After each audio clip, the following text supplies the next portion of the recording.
দর্শক আসসালামু আলাইকুম। আজ বৃহস্পতিবার 10 জুলাই এই সকালবেলা লাইভ এসে যুক্ত হলাম। আমি এখন অবস্থান করছি ছাগলনাইয়া ফেনী সড়ক অর্থাৎ ঢাকা চট্টগ্রাম পুরাতন মহাসড়কের ছাগলনাইয়া থেকে ফেনী যাওয়ার যে মূল যে সড়ক সেই সড়কে অবস্থান করছি। আমি ছাগলনাইয়া রেজিমিয়ার মধ্যবর্তী এলাকায় অবস্থান করছি। আপনারা দেখছেন ভারতের ত্রিপুরার বিলুনিয়া হয়ে মুহুরী কহুয়া সিলুনিয়া নদী হয়ে যে বন্যার পানির যে চাপ, সেই পানিতেই ছাগলনাইয়া ফেনী সড়কের একটি বড় অংশ তলিয়ে গেছে। এই তলে যাওয়া সড়ক দিয়ে ঝুঁকি নিয়েই যানবাহন চলছে। এখনও যোগাযোগ সম্পূর্ণ সচল রয়েছে, যদিও পানির গতি অত্যন্ত বেশি।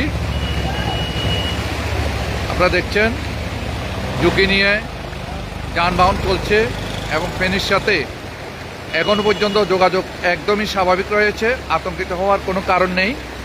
দর্শক আপনারা দেখছেন প্রবল বেগে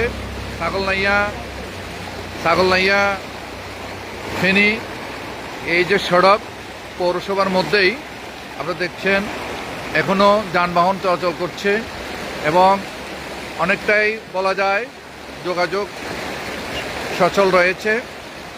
কিছুক্ষণ আগেও ফেনী থেকে বেশ কয়েকটি পিকআপ সিএনজি ছাগলনাইয়ার উদ্দেশ্যে ছেড়ে গেছে এবং ছাগলনাইয়া তাদের থেকে আমরা যেটুকু জানতে পেরেছি, ছাগলনাইয়া রেজুমিয়া এবং বাংলা বাজার এই দু এক জায়গায় ছাড়া বাকি ফেনীর দিকে সড়ক এখনও পুরোপুরি শুকনো রয়েছে।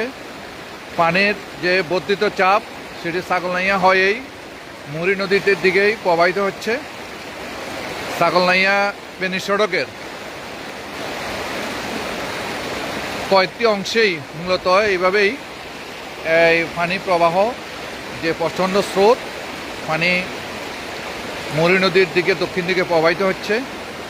ইতিমধ্যে আপনারা দেখছেন যে ছাগলনাইয়ার বেশ কয়েকটি গ্রামেও নিম্নাঞ্চল প্লাবিত হয়েছে।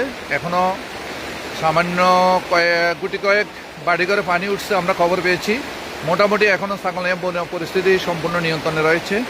আশা করছি আরও উন্নতি হবে এবং ছাগলনাইয়াবাসী 2024-এর যে অভিজ্ঞতা, সেই অভিজ্ঞতা থেকে আল্লাহ রাব্বুল আলামিন আমাদেরকে মুক্ত রাখবেন এবং আমাদেরকে নিরাপদ রাখবেন, সেই প্রত্যাশা শেষ করলাম।